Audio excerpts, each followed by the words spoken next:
Hello again, this is Tom Araton with another explanation of our posters in the museum. And this one is a very important poster. Of course, if you didn't know what it was all about, you would probably just walk by.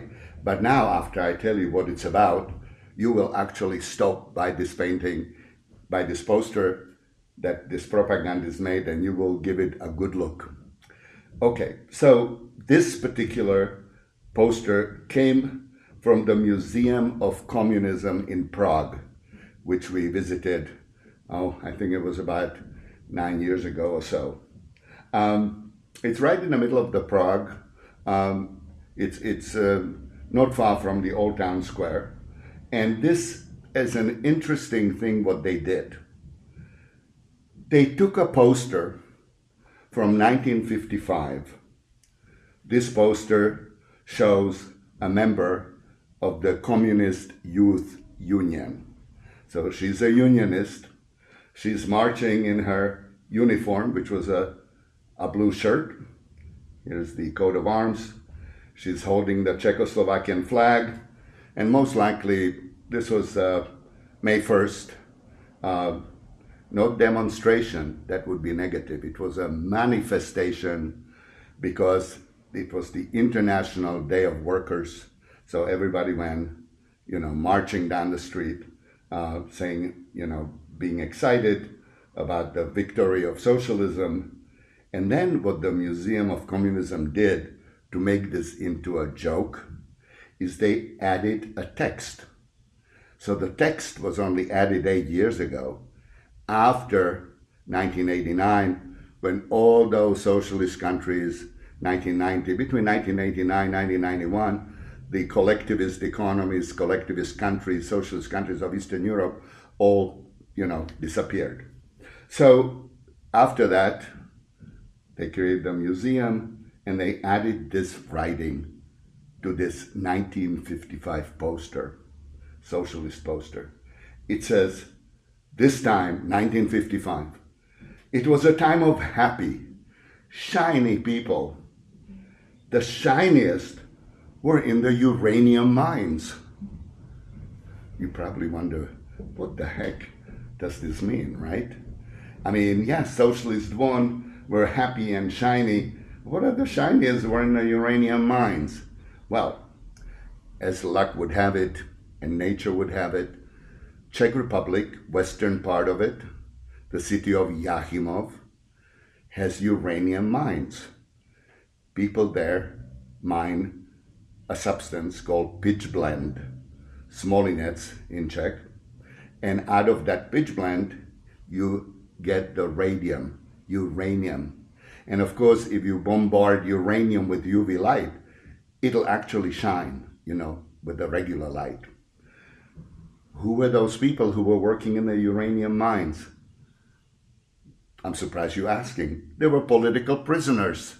If you were a political prisoner, guess what? You were sentenced to go and work in a uranium mine, so you would also become shiny, but in a different way, because the low level of radiation coming out of pitchblende slowly killed you over the years that you worked in those mines.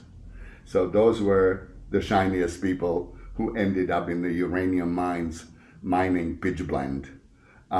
So it's sort of a tough joke to take. And I knew some people who actually died. Usually you died of cancer, of blood, or you get radiation diseases like in Hiroshima or some other places. But because it was low-level radiation, it took you a long time to die. So that was the city of Jáchymov.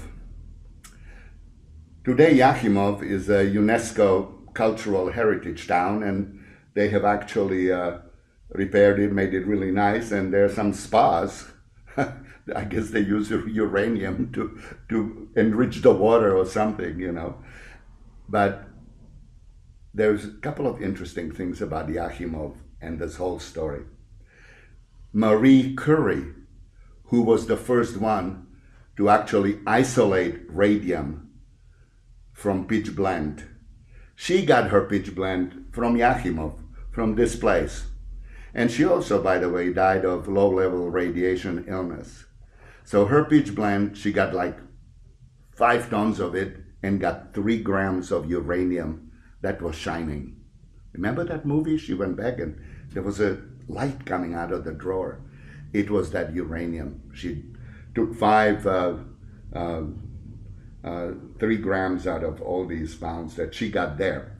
The other interesting thing is that the town of Yakimov in German, because every city in Czech Republic had a German name, some had German and Hungarian names, was called Joachimsthaler.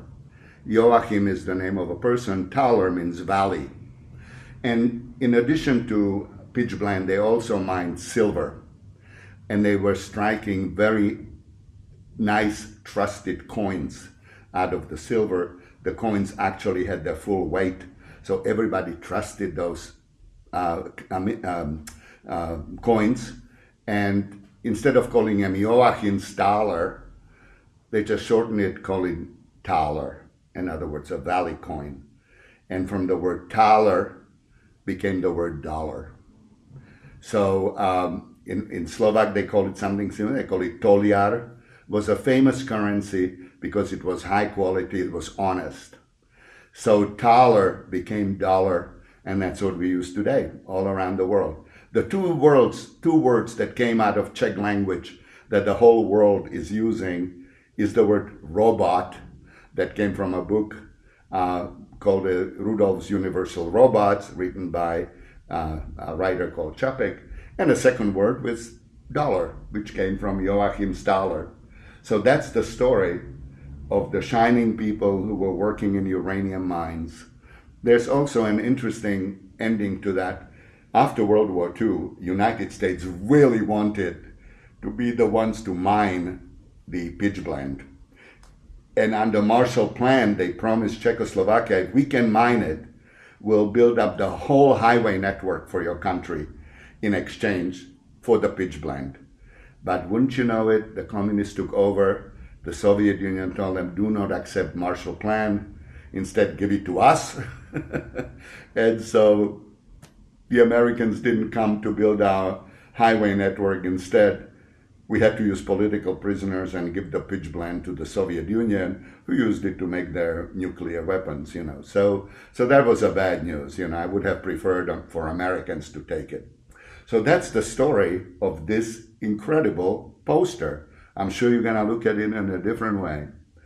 And we have a couple of other little things here. These little dolls, nesting dolls, we call them nesting dolls because one goes inside the other, the hollow inside. You probably know that already. So some of the nesting dolls are like, 12 of them in there. So, am I doing it right? Yeah, here we go. Now the nesting dolls are very typical Russian historical toy. They're called matryoshki, which means little mothers. But people in Czechoslovakia who didn't have Soviet Union very much, they were not much in love with this oppressor.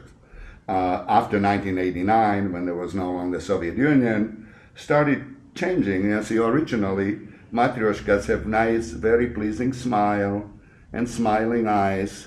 They were really cuddly and happy looking. Instead, they made them the way Soviet Union really was. So these are the new matryoshkas that are kind of showing you, how people really felt about being under the Soviet Union for all those decades. You can still buy nice-looking matryoshkas, but we felt the museum was okay with these. The other side here shows a lineup of the most recent Soviet prime ministers. There is Putin back there. I should now spit to the side, Here comes Yeltsin, who brought Putin in. Here is Brezhnev. Brezhnev, of course, was the one who invaded Czechoslovakia in 1968. Next to him is Carter. And next to Reagan is Gorbachev. And of course, Gorbachev kind of freed the Soviet Union, kind of presided over the end of it in 1991. And the person here next to Kennedy is, of course, Nikita Khrushchev, who was a very entertaining, also dangerous, but entertaining, originally Ukrainian. He was the one who gave Crimea to Russia, took it away from Ukraine, and now we have trouble. So Khrushchev, he was the one who beat the United Nations rostrum with his shoe. He took off his shoe and beat it to make a point. Just like a Ukrainian farmer would, you know. When he came to America, he loved everything. But mostly what really impressed him was when he was in the fields of Iowa and he saw a 6-foot high corn.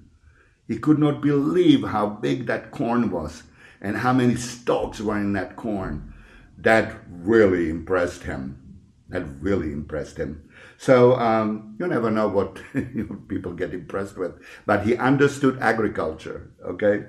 So this is our little, what to name it? Well, this is the post-1989 section of our museum. There are more similar posters that were from 1950s that had a current writing on them, making it funny, but this is kind of maybe a little bit more than funny, a lot of people, a lot of political prisoners, who were anti-socialists died in those pitch-black mines. So that's the story of this little table. I hope you enjoyed it.